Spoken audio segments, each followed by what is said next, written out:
Olá pessoal, estamos aqui mais uma vez para juntos estudarmos mais uma lição.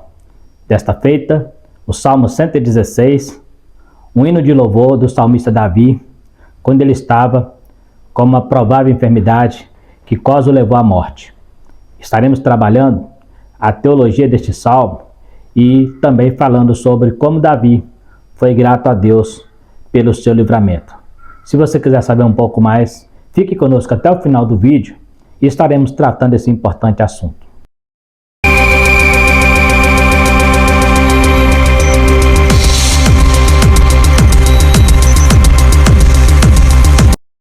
Eu quero cumprimentar a todos com a paz do Senhor.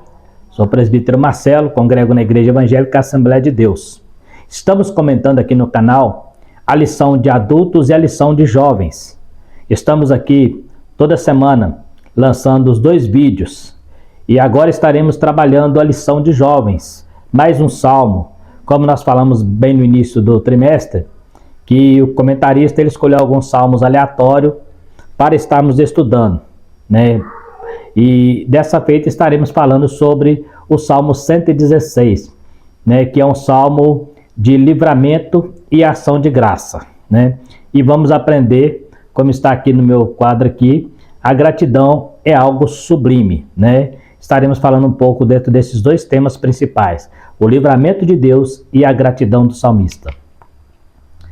Texto principal: que darei ao Senhor por todos os benefícios que me tem feito? Salmo 116, versículo 12.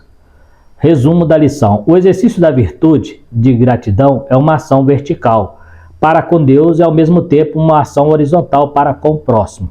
Então a gratidão ela tem esses dois viés, tanto no sentido de ser grato a Deus, como também ser grato ao nosso próximo, né? Então estaremos trabalhando mais ou menos dentro desse tema aí. Nesta lição, estaremos estudando o Salmo 116, onde o salmista demonstra a sua gratidão. Aprenderemos, baseado neste salmo, que a gratidão na vida do cristão revela a sua humildade diante do Senhor, entendendo que tudo que temos é por graça, por isso devemos ser gratos a Deus por tudo. Então isso é mais ou menos nessa visão que estaremos trabalhando. Agradecer a Deus por tudo que Ele tem feito, porque nós sabemos que não somos merecedores de nada. E tudo que acontece na nossa vida é por graça. É por isso que Jó, quando ele cai na dificuldade, ele fala com a mulher dele: se agradecemos a Deus quando estávamos no bem, não agradeceríamos agora também quando veio o mal? Porque Jó entendia que tudo pertence a Deus e tudo volta para Ele. Então, é isso que o salmista está nos ensinando aqui. É evidente que o salmo foi um salmo feito, né, através dele ter recebido ali um livramento. Então ele canta este hino agradecendo a Deus. Ali no salmo ele começa contando o que aconteceu, né, e depois como Deus o livrou e a maneira como ele queria agradecer a Deus por esse livramento. A súplica da alma diante do iminente perigo. O Salmo 116, o que é o Salmo 116? Como nós já falamos, é um salmo que tem Davi como autor, é um salmo que expressa a gratidão por Deus o ter livrado de uma possível enfermidade. Na liturgia judaica, faz parte de um grupo de 6 salmos conhecido como Halel, salmos de louvor, que é o Salmo 103 ao 118. Era usado em conexão com 3 principais festas judaicas: a Páscoa, o Pentecostes e o Tabernáculo. Então eles cantavam esses salmos nessas festas, né? No final dessas festas ali, em louvor a Deus, era entoado estes salmos, né? O 116, o nosso comentarista fez questão de deixar bem enfatizado que ele era cantado provavelmente na festa da Páscoa, né? E acredita-se também que Jesus, tendo ali feito a última Páscoa, né, a última ceia, ele também cantou um hino, né? Mateus e Marcos nos informam isso, e acredita-se que esse salmo foi o que Jesus ali, ele louvou ao Senhor no final da ceia, né? Então estaremos trabalhando mais ou menos desse viés aí. Segundo o evangelista Mateus e Marcos, Jesus cantou um hino depois da última ceia. Provavelmente foi este salmo. Assim como Davi, Jesus também estava diante da morte que se aproxima. O salmista faz um propósito de pagar os votos e louvá-lo em qualquer situação. Ele afirma que para Deus até a morte é preciosa. Então ele diz isso, né? Ele cita, né, no Salmo que preciosa é a vista do Senhor a morte dos seus santos. E aqui nós encontramos, né, segundo já falei aqui, né, no início, Mateus e Marcos, eles nos deixam a informação de que Jesus cantou um hino e provavelmente foi este salmo ali no final, né, da ceia. Nós sabemos que a última ceia de Jesus estava ali a iminência da sua prisão e ali também o seu martírio, né, pela humanidade. Então, ele, a semelhança de Davi, ele também estava ali na angústia da morte, né? A morte estava se aproximando, então ele cantou exatamente o salmo. A diferença é que Davi, ele ao louvar ao Senhor esse salmo, é porque ele foi livrado, né? Foi curado da enfermidade, né? Mas no caso de Jesus, mesmo tendo cantado o salmo, nós sabemos que o final dele foi a cruz, porque para isso ele veio. Este era o propósito, né, que Jesus veio à terra, né? Mas ele cantou o mesmo salmo.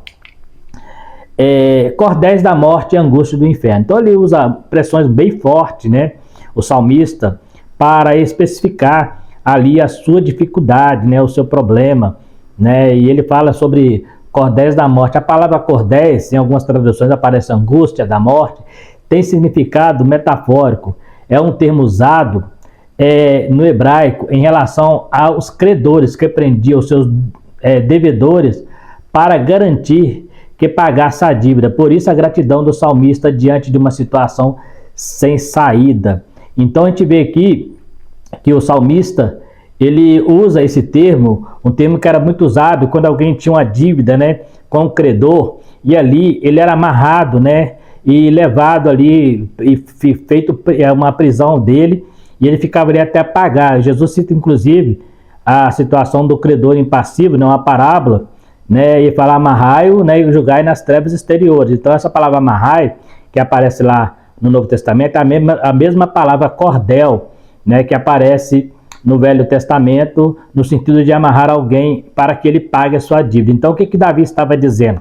Ele estava dizendo que ele estava amarrado pelos cordéis, né, os cordéis da morte. Ele não tinha como pagar essa dívida. E enquanto não pagasse, ele não seria libertado desses cordéis, né? Então ele estava angustiado, e aí ele invoca ao Senhor, né? E através da sua oração, o Senhor então atende à oração de Davi e o liberta dos cordéis da morte, ou seja, paga a sua dívida, né? Se fôssemos trazer para os dias de hoje, ele paga a sua dívida, ele livra ele da morte mais uma vez. Então ele fica tão feliz que ele fala: o que darei ao Senhor os seus muitos benefícios, né? Então ele reconhece ali a ação de graça, né, de Deus na vida dele, e fica com a gratidão muito forte, e ele então ele faz ali o propósito de fazer uma verdadeira adoração ao Senhor, né? Ele fala: o que darei ao Senhor? O que ele está dizendo, essa pergunta, é exatamente pelo fato de ele saber que não temos nada que possamos dar ao Senhor, a não ser a nós mesmos, a nossa adoração, né? Que é a única coisa que ele exige de nós, né? A Bíblia diz que o que ele exige de nós é que amemos a benevolência, né? E andamos humildemente com ele. Então o salmista faz essa pergunta. A palavra morte mostra que o seu caso era mortal, seria um fim para o salmista, se não fosse a intervenção de Deus. Por isso a gratidão manifesta no salmo. Então ele entendia que talvez iria morrer daquela enfermidade, né? Então ele começa a clamar ao Senhor, né, para que Deus o livrasse daquela enfermidade, porque era uma chaga mortal e ele estava ali na ânsia da morte, mas ele clama ao Senhor para que o Senhor o livre, e o Senhor o livrou, né, dessa enfermidade. Invocar ao Senhor. O salmista vê como a única solução invocar ao Senhor por misericórdia. Uma oração curta foi feita ao Senhor para que o livrasse da morte. A oração pode ser curta, mas tem que ser feita com fé e com humildade. Jesus disse: não pelo muito falar que serão ouvidos. Então nós vemos aqui que ele fez uma pequena oração, né? Mas uma oração de fé, uma oração de coragem, uma oração com muito foco no seu projeto, no seu propósito, que era receber a cura. E Deus ouviu a oração. Então, a gente aprende aqui que não é o quanto vamos falar, mas é como falamos, e a nossa fé, ela tem que agir muito mais alto, né? Ela tem que atingir o coração de Deus. Então, o salmista, ele conseguiu, diante deste salmo, ele mostra nesse salmo que com poucas palavras o Senhor ouviu e o livrou do cordéis da morte. Então, a gente precisa muito aprender isso. Às vezes, Jesus condenou os fariseus por usar, quando eles oravam, eles usavam de vãs repetições. E ele falou: não é pelo muito falar que serão ouvidos. Não adianta eu ficar com oração longa, mas oração mecânica, uma oração que não tem objetivo de adorar a Deus, uma oração que não tenha propósito, né, Nós temos visto hoje orações escritas em paredes, em quadros, né? Pessoas que oram mecanicamente, né? Muitas vezes ele nem acredita, parece nem acreditar que Deus está ouvindo. Ele está mais preocupado com os seus ouvintes, né? Aqui na terra do que com aquele para quem ela deveria ser realmente direcionada, né? Então a gente precisa ter esse cuidado para não transformar nossas orações em orações hipócritas. Nós vemos aqui uma oração tão curta, mas uma oração de angústia de alma, mas o Senhor atendeu prontamente a oração, porque partiu do coração de uma pessoa com coração contrito, né? Poderoso livramento do Senhor, piedoso, justo e misericordioso. Estas palavras revelam o caráter de Deus. A misericórdia e a piedade de Deus nos ajuda quando chamamos, pois diante de Deus não há mérito algum. Porém, o salmista também apela para a justiça de Deus. A justiça de Deus dá a recompensa a cada um de acordo com o que ele plantou aqui. Então vamos entender um pouquinho. Ele cita 3 situações aqui que revelam o caráter de Deus. A primeira é a sua justiça, a segunda a sua misericórdia e a terceira a sua piedade. O que ele está dizendo com isso? Quando nós estamos orando, nós apelamos para a misericórdia de Deus. Apelamos para a sua piedade, não para a justiça, porque a justiça é a resposta que ele vai dar. Se ele der uma resposta sim, ele está sendo justo. Se ele der uma resposta não, também está sendo justo. É isso que Davi está dizendo. Ele apelou para a misericórdia e para a piedade, mas ele sabia que se ele morresse, Deus estava sendo justo com ele. Por isso ele escreve no próprio Salmo que preciosa é a vista do Senhor a morte dos seus santos. Então, de qualquer maneira que Deus o respondesse, seria a justiça de Deus sendo manifesta. E a justiça de Deus, ela se manifesta tanto para abençoar, para dar galardão, quanto também para condenar, né? Nós sabemos disso, que no final dos séculos, Deus irá cobrar, né, do ímpio, né, pelo seu mau caminho e irá compensar o justo pela sua vida de santidade na presença dele. Então, é interessante. Então, ele apela para a misericórdia e para a sua piedade, mas também para a sua justiça. Ou seja, quando nós clamamos por misericórdia pela piedade de Deus e Deus nos atende, muitas vezes nós nos sentimos injustiçados. Ah, não, Deus poderia ter feito isso, parece que Deus não foi justo comigo. Mas Davi ele entendia que em qualquer situação a justiça de Deus estava sendo feita. Por isso que Deus o atendeu, porque Deus gosta quando nós chegamos a Ele entendendo quem é Ele e que Ele sempre será justo. Deus jamais ele vai fazer algo que corrompesse o seu caráter, né? A Bíblia diz que o filho não leva pecado do pai, nem o pai pecado do filho, mas a alma que pecar, essa aqui morre. Então ele não vai punir um pelo outro, né? Então a justiça de Deus sempre vai prevalecer a justiça humana. E às vezes é incompreensível aos olhos humanos, mas Deus sabe de todas as coisas. Então é isso que ele está dizendo. Se Deus não me atender pela sua piedade e misericórdia, ele continua sendo justo, porque está no caráter dele. Inclusive, nós temos um caso de Abraão, né? Que Deus fala, se tivesse 50 na cidade, não destruiria, né? A justiça de Deus não mataria uma cidade inteira se tivesse 50.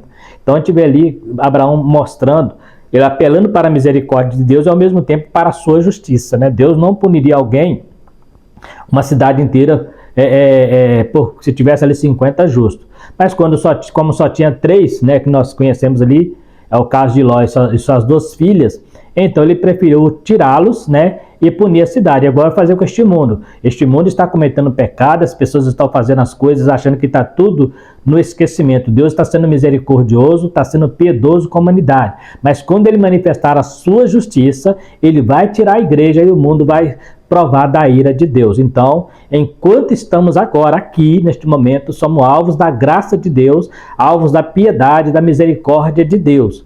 Mas quando a sua justiça se manifestar, que faz parte do seu caráter, ele vai galardoar aquele que fez o bem e vai julgar nas trevas, né, aquele que só fez o mal nessa terra e que não aceitou a sua misericórdia, a sua graça, né?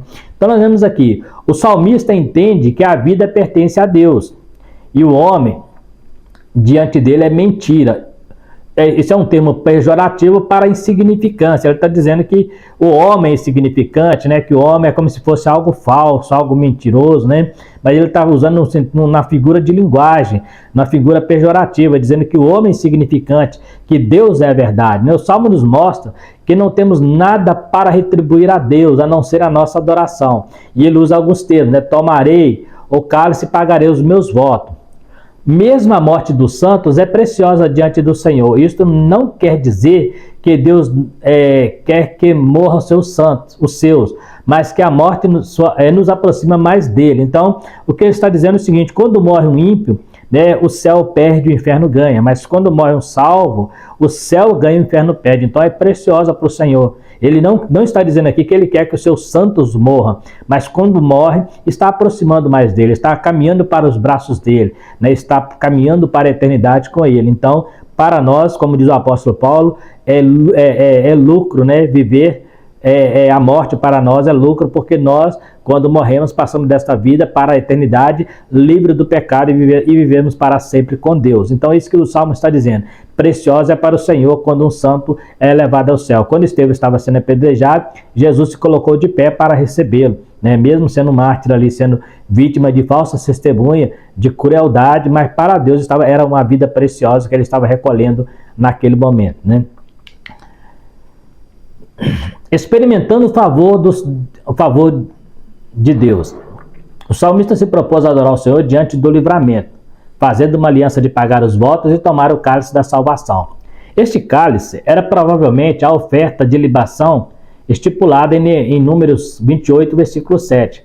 A palavra tomar é no sentido de levantar, a mesma palavra usada por Jesus na última ceia, lá em Lucas 2, 22 e 14. Então, o que era tomar? Quando ele fala tomar o cálice, né, já vi alguém achar que é tomar no sentido de beber. Não, tomar é pegar o cálice e erguê-lo na presença do Senhor, né? E depois que ele ergue na presença do Senhor, ali em Números tem, né, a questão das ofertas de libações. Aí ele toma o cálice, ergue ele e depois derrama sobre o altar. É mais ou menos isso aí que o Salmo está dizendo: tomarei o cálice do Senhor, né, o cálice da salvação, né, e pagarei os meus votos. Mais à frente, porque eu vou mostrar como que Davi conhecia tanto esse ritual, que ele segue exatamente a liturgia do sacrifício certinho, como manda a palavra de Deus, né? Ação de graças como expressão de nosso culto. Diante do livramento, o salmista pergunta: o que darei ao Senhor? É uma pergunta retórica, onde ele mesmo responde: tomarei o cálice da salvação, pagarei os meus votos, oferecerei sacrifícios de louvores e invocarei o nome do Senhor. Estas expressões demonstram que ele entende que esta é a única maneira de demonstrar gratidão. De demonstrar gratidão é cultuando a Deus. Então o que o salmista vê? Quando ele é liberto da morte, daquela enfermidade, ele fica assim: o que eu vou dar para o Senhor para gratidão por ter me livrado? Aí então ele começa a falar: eu vou tomar o cálice da salvação, né? Vou pagar os meus votos, oferecer o sacrifício e invocar o nome dele, porque é exatamente isso que nós precisamos fazer. Diante do Senhor, a única coisa que nós temos, que podemos fazer, é exatamente isso: é estar sempre oferecendo a nossa vida, né, como sacrifício santo, vivo e agradável a Deus, que é o nosso corpo, a nossa alma, o nosso espírito. Então, o salmista está aqui entendendo que a única coisa que Deus pode receber dele é a adoração. Ele não tinha nada mais que ele pudesse dar para Deus, né? Uma vez, né, Jesus falou, né, Deus falou que estava enjoado de gordura de carneiros. Por quê? Porque as ofertas estavam sendo maldosas, estavam sendo vaidosas, né? Estava sendo eles não estavam nem respeitando a norma da oferta, oferecendo animais com defeito. Ainda fala: oferece ao teu príncipe, lá em Malaquias, terá ele agrado de ti. Então eles estavam oferecendo por ofertar, né? Quanta gente não faz isso na igreja hoje? Vai na igreja para cultuar, mas na verdade não está cultuando a Deus, está simplesmente participando de um ato religioso, né? Está numa igreja, mas muitas vezes não está focado na adoração. Está numa igreja, mas muitas vezes não está focado naquele que está ali para receber a adoração, que é o Senhor. Muitas vezes o culto litúrgico fica tão mecânico, né? Fica tão mecânico que o Espírito Santo parece não ter nem liberdade de estar operando, né? Existe aquela liturgia que em algumas igrejas nem pode mudar, porque alguns crentes estão tão acostumados que eles acham que está profanando o culto, né? Mas o nosso culto ele tem que ser espontâneo, né? A gente vê muita gente criticando, né, A ou B por causa da maneira de cultuar. O culto ele é pessoal, né? O culto ele é pessoal. Então, cada um age de uma maneira, tem gente mais emotiva, gente mais tranquila. Nós temos o caso de Davi, que quando ele estava dançando diante da arca, Mical murmurou dele, falou que ele estava dançando como um vagabundo. Mas ele falou assim, mas eu estou fazendo isso perante o Senhor, não importa se eu sou rei, se eu teria que ter uma postura diferente, né? Como manda a liturgia, como manda ali as regras, né, do rei. Não, eu estou aqui como servo do Senhor. Ele se desvestiu de toda a sua glória de rei para dançar diante da arca. E Mical não aceitou aquilo e falou que ele era um vagabundo, né, que ele estava se envergonhando, né, envergonhando diante dos seus súditos, né, ali. Então assim, mas nós temos outro caso também, que quando Naamã foi ser curado por Eliseu, e ele fala, eu achei que eu ia chegar aqui, você ia fazer um altar, invocar o teu Deus, né, e fazer aqui toda uma liturgia, né, ou seja, era a ideia que ele tinha de culto lá na Síria, né, a ideia que ele tinha de todo aquele processo, todo aquele aparato, todo aquele show, vamos dizer assim. Aí quando chega Eliseu fala assim, vai lá lavar no tanque, você vai ficar curado, lava lá no Rio Jordão e você vai ficar curado. Ele não entendeu isso, não tem como ser um homem de Deus, não existe nenhum culto, não existe nenhum sacrifício, não existe nenhuma oração forte, não. Então assim, mecanizando o culto, né, e então nós vemos aqui que a Bíblia, Jesus nos ensinou muito isso, né, que o verdadeiro adorador adorarão o Pai em espírito e em verdade. Os judeus falavam que era em Jerusalém, a mulher samaritana falava que era ali no Monte Gerizim, né, eles achavam que tinha um lugar certo para adorar a Deus, mas Jesus falou assim, onde estiver 2 ou 3, ali estarei no meio de vós, e os verdadeiros adoradores adorarão o Pai em espírito e em verdade, e o Pai procura os tais que assim o adoram. Então a adoração ela é espontânea. Eu não posso ir numa igreja porque eu estou sendo intimado aí na igreja, ou porque se eu não for alguém vai me cobrar. Não, eu tenho que ir de vontade, eu tenho que ir de vontade própria, meu coração tem que estar aberto, eu tenho que ter prazer de estar na casa do Senhor. Se eu estou indo lá só porque se eu não for lá alguém vai me criticar, eu não estou buscando a Deus. Se eu estiver indo na igreja só porque se eu não for lá alguém vai falar que eu não estou sendo exemplo, a gente vai ouvir muito isso, né? Isso é meio que uma pressão psicológica, né? Ah, não, você tem que ir na igreja porque você é exemplo. Se você não for, os outros não vão. Não, as pessoas precisam aprender a caminhar com as próprias pernas, né? Quando falamos de crente, o crente precisa aprender a adorar o Senhor, independente de quem está à sua volta. Eu não preciso de ficar olhando para A ou B para adorar. Se eu precisar, eu sou um neófito na fé e eu preciso crescer espiritualmente. Eu preciso entender o que é adoração, porque a partir do momento que você entende o que é adoração, você adora a Deus onde você estiver. Não estou falando aqui que não é bom estar na igreja, muito pelo contrário, é excelente. Nós vamos ver que é um local de culto, é muito bom. O que não podemos é colocar esse local de culto como o único local de culto e trazê-lo como um local sagrado, né? Igual tem pessoas que não oram na igreja, mas gostam de orar no monte, né? Não tenho nada contra monte, mas tem pessoas que atravessam quilômetros para ir orar no meio do mato, mas não oram na igreja. Então, assim, outros já oram na igreja e não oram no monte. Então, não é o local, é quem está orando e com quem você está falando e a maneira que você vai falar é que vai contar. Não é as suas lindas palavras, seus belos linguajar, né? Tem oração que o camarada usa certas palavras que você tem que ficar consultando o dicionário para entender o que ele está dizendo, né? Então, não tem sentido, né? É muito mais ser espontâneo, né, na oração do que a gente mecanizar isso aí, né? Senão vira uma liturgia. Uma liturgia falsa, né? Melhor dizendo, né? Agradecer versus gratidão. Eu coloquei isso aqui porque é interessante a diferença entre você agradecer a Deus, né? Agradecer a uma pessoa e você ser grato, né? Agradecer é uma atitude verbalizada, enquanto que gratidão é um estado de satisfação diante de algo recebido sem mérito, né? Então, gratidão é quando alguém faz algo para você e você não merecia ou não esperava, a pessoa faz e aquilo você vai estar sempre lembrando. Pode passar anos e anos, você vai estar sempre lembrando. Se eu tenho isso é porque fulano fez para mim. Se eu estou aqui é porque fulano me ajudou. Isso é gratidão. Agradecer não, a pessoa te dá alguma coisa, você é muito obrigado e dali para frente você já esquece muitas vezes o que aquela pessoa te deu. Mas a gratidão é quando a pessoa dá algo que está além das suas expectativas, é quando a pessoa dá algo que está além daquilo que você merecia.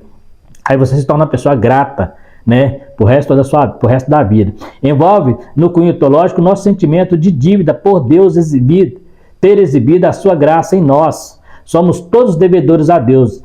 O apóstolo Paulo, inclusive, fala que a ingratidão, por outro lado, segundo Paulo, é uma forma de apostasia.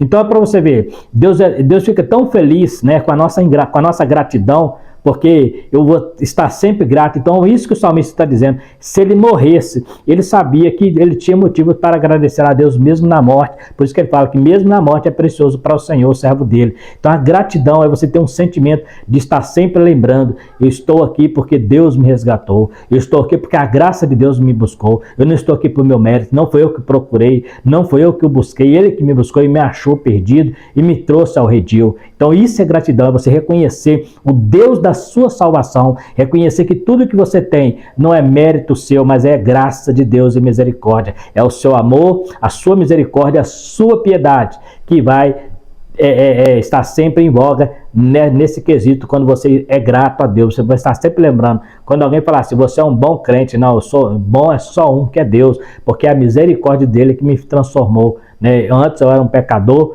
perdido, condenado ao inferno, e muitas vezes nem sabia disso, mas ele foi lá e me resgatou. Isso é ser grato. E nós temos que ter isso todos os dias da nossa vida, sempre que orarmos a Deus, antes de reclamar de qualquer coisa, antes de pedir qualquer coisa, sermos gratos a Deus, porque Deus alegra com o coração que é grato. O salmista entendeu isso, então ele ficou tão grato que ele falou, preciso fazer algo para agradecer ao Senhor. Então, ele fala assim, tomarei, pagarei, oferecerei, invocarei. Eu fiz essa ordem aqui para vocês entenderem como é que funciona.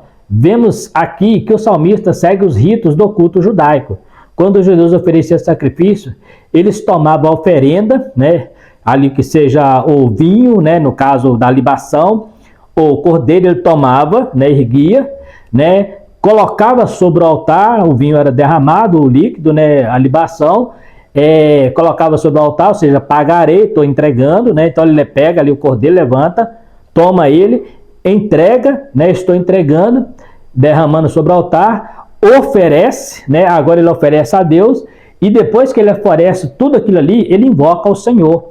Então a ordem é essa, primeiro eu tomo, depois eu pago, né, eu pego, eu pago, ofereço e invoco ao Senhor. Então, depois de tudo pronto ali no altar, observa que foi, como é que Manoá, ele fez o sacrifício para aquele anjo que ele achou que era um profeta, né?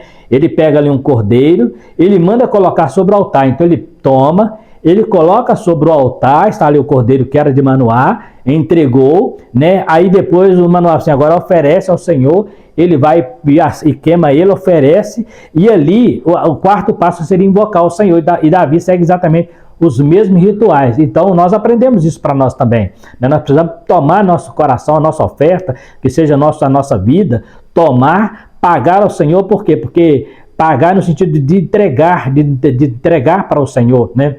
Pagar o voto é o compromisso que eu tenho com o Senhor, a aliança, né? Não é que eu estou pagando Deus, eu nunca vou conseguir pagar essa dívida, mas é entregar meu voto, oferecendo ao Senhor e invocando. A Bíblia diz, invocar o Senhor enquanto está perto. Então, esse é o processo do sacrifício levítico, né? O culto público, aqui como nós falamos agora mesmo, né? A palavra culto vem do termo latim, que é culto, que constitui um conjunto de atitudes e ritos religiosos pelos quais um grupo venera uma divindade. Então, o culto público é aquele local de adoração, né? Mas não quer dizer que o local de adoração é sagrado se não tiver ali o adorador, né? Se não tiver o adorador, ele não é sagrado, é só um local comum. O local de adoração só se torna sagrado a partir do momento que existe um adorador. Ainda que nos meios idólatras tenham altares com deuses falsos, com ídolos, né? E as pessoas falam que aquilo é sagrado, aquilo não é, né? O sagrado é quando alguém adora. Mesmo a igreja, né, como templo, como prédio, ela é um prédio comum, né? Não existe, ela não é especial em relação a outros locais, né? Ela só se torna a casa de Deus quando os crentes estão ali, quando estão ali adorando. Tem gente que ele vai no local, numa igreja, local de culto, e ele meio que idolatra a igreja, né? Idolatra, venera a igreja. Não, igreja é as pessoas, ali é só um local de reunião, né? Quantas igrejas nós não conhecemos que eram alugadas e a pessoa saiu de lá e se tornou supermercado, academia e outras coisas mais, porque o local, quem faz o local de adoração é os adoradores, né? Então no tempo passado não, no tempo passado, os templos de Salomão realmente era um local sagrado, o tabernáculo era um local sagrado, né? Porque era ali que o Senhor colocou o nome dele, mas hoje Deus não coloca nome na igreja, prédio, Deus não coloca nome na igreja, congregação, Ele coloca nas pessoas. Então são os adoradores que fazem a diferença. Se você está numa igreja, Deus está lá. Mas se você sair da igreja, Deus também vai sair. Por quê? Porque você é o adorador que faz Deus estar presente naquele lugar. Deus não habita em templo onde não há adoradores, né? Só ídolos fazem isso, só imagens de escultura fazem isso. Ficam inerte esperando os seus adoradores. Deus não. Deus, mesmo no céu, lá na sua majestade, ele está rodeado de adoradores. Deus não fica onde não há adoradores. Então, se há adorador, pode ter certeza, adoradores de verdade, Deus vai estar lá. Então, o local de culto é muito bom, porque é um local que muita gente reúne para fazer a mesma coisa, né? A Bíblia diz lá em Hebreus 10, 25, não deixando da nossa congregação, como é costume de alguns, antes admoestando uns aos outros. Porém, a congregação que está ali não é, na verdade, um templo. Está falando da eclesia, a igreja que estava iniciando, onde reunia as pessoas. Aquelas congregações eram nas casas. Então a Bíblia fala, não deixa essa congregação. Tem gente que pega esse versículo e acha que existia templo. Naquela época não existia templo. O primeiro templo cristão foi feito lá no 3º século. Então, durante quase 3 séculos, a igreja não tinha templo, mas a igreja estava lá. O templo não veio para... O templo não é a igreja, o templo é o local de colocar a igreja. Hoje o templo, né, o prédio, é o local onde está a igreja do Senhor. Então, pensa bem, quase 3 séculos não tinha templo e a igreja estava lá. Hoje tem templo e muitas vezes a igreja não está lá, porque muitos que estão lá dentro da igreja, do templo, não são igreja, são religiosos. Tá vendo a diferença? Isso é importante, nós temos isso em mente. Enquanto a igreja não tinha templo, ela tinha igreja. Hoje muitos templos tem templo, mas não tem igreja, porque as pessoas que estão lá, é lógico, com exceções, nem todos são igreja, porque não adoram ao Senhor. Estão buscando, né, eu falei num vídeo passado, sobre algumas igrejas, onde eles trazem entretenimento para levar os jovens para dentro da igreja, né? Eles querem levar a mocidade através de diversão, né? Se você não ensina a pessoa a adorar a Deus de verdade, né, usando esse subterfúgio para tentar levar o jovem para a igreja, para levar o jovem para adorar, né, eu tenho que ficar arrumando esse manha. Se o sacrifício da cruz não basta, se a cruz de Cristo não basta, o que eu vou poder fazer? O que eu posso fazer mais? Eu vou transformar pessoas em um bando de cadáveres ambulantes no mundo espiritual. Estão dentro da igreja achando que estão adorando a Deus, mas não estão. Tanto é que quando você tira a diversão, eles saem também. Então é importante nós termos esse cuidado. Eu tenho que ensinar as pessoas, quando vêm para a igreja, a adorar a Deus pessoalmente, sem depender de subterfúgio, sem depender de pregadores, sem depender de cantores, sem depender até mesmo de pastores que tem que ficar motivando a igreja. Manda dar glória a Deus, manda dar aleluia, o cara dá glória a Deus, dá aleluia, né? Mas ele dá da boca para fora, né? Às vezes tem pregadores que ficam, diz isso, diz aquilo, né? Tem um certo comentarista que chama isso da síndrome do papagaio, né? Você fica repetindo o que o pregador manda falar e muitas vezes aquilo da boca para fora, porque quando você é espontâneo, nasce do coração. Diz aí que você ama teu irmão, diz aí que isso vai... Aí a pessoa fica dizendo, mas ele não tinha intenção de dizer aquilo é mecânico, né? Isso é artimanha, isso são jargões, isso não tem nada a ver com adoração, não tem nada a ver com culto. Isso é uma maneira de entreter, né? Ou até mesmo de levar o pessoal à euforia, e não à alegria de verdade. Então tem que tomar cuidado com isso aí, né? O culto é pessoal e espontâneo. Cada qual tem o seu jeito de cultuar a Deus. Dentro dos princípios da palavra de Deus, é um lugar onde a comunidade em comunidade demonstramos nossa gratidão por tudo aquilo que o Senhor tem feito por nós. Então, eu estou junto com alguém, eu posso cultuar a Deus sozinho ou em grupo, né? O batismo com o Espírito Santo desceu num cenáculo, uma casa. 120 pessoas estavam lá e lá desceu o batismo. Então ali estava um grupo orando com o mesmo propósito. Quando Pedro estava preso, também tinha um grupo orando na casa, né? Orando ali por ele na prisão. E Deus o livrou da prisão por causa daquela oração daquele povo que estava ali orando por eles. Então, você observa que a igreja, sempre que fala igreja na Bíblia, está relacionada a pessoas, né? Mas o local de culto é importante.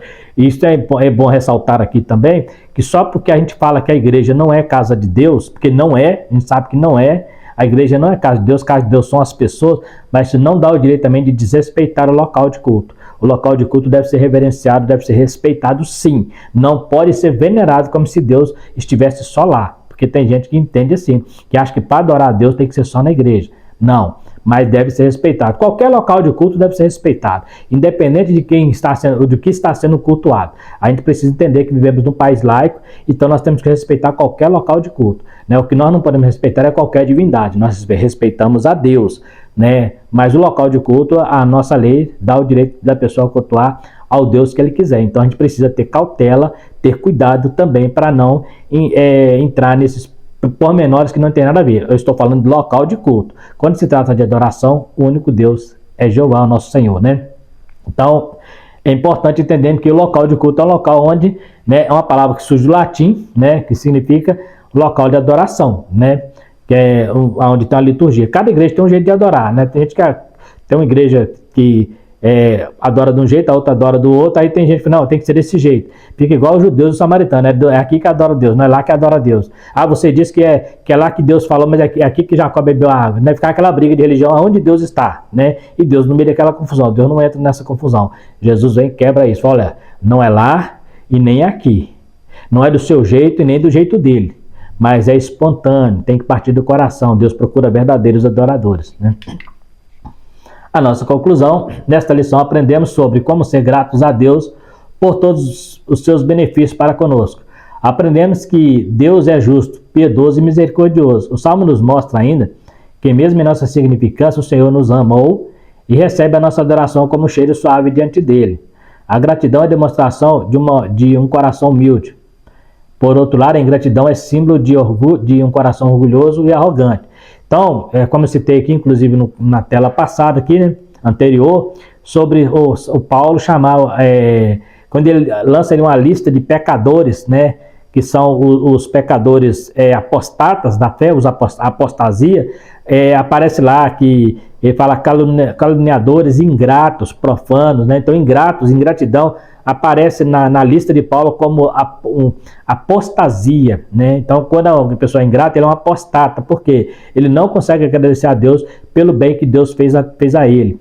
Então a gente precisa entender que nós precisamos ser sempre gratos, porque o cristão que não sabe ser grato em qualquer situação, eu não estou falando só por bens materiais, estou falando no mundo, no geral, no mundo espiritual, na nossa saúde, em qualquer situação precisamos agradecer a Deus, na bonança e também na dificuldade, como o apóstolo Paulo fala, eu sei estar em bonança, sei estar em dificuldade, sei passar dificuldade, mas em tudo ele agradecia a Deus, porque ele era uma pessoa grata, porque ele conhecia que tudo vem de Deus. Então, e Deus está no controle de todas as coisas. Então nós temos que ser sempre grato a Deus e pedir a Deus que quando vier a dificuldade, nós podemos clamar por livramento como o salmista clamou. Podemos pedir a Deus que nos livre, mas se ele não livrar, nós devemos ainda mesmo assim ser grato a ele, porque ele está no controle e ele é justo em todas as suas atitudes. Deus jamais vai trabalhar com a sua injustiça, com injustiça em relação a qualquer situação. Ele sempre será justo, né? E como diz o salmista, nós é que somos uma mentira, né, no sentido pejorativo, é claro, em relação à justiça de Deus e à sua misericórdia. Então está em mais uma lição, onde falamos sobre o Salmo 116, aprendendo sobre o livramento de Deus e sermos gratos a Ele por tudo que Ele fez. Quero agradecer você que ficou até o final do vídeo e convidar a você para que você que está chegando agora no canal se inscreva para estar aí nos ajudando também. Compartilhe esse vídeo com quem você conheça.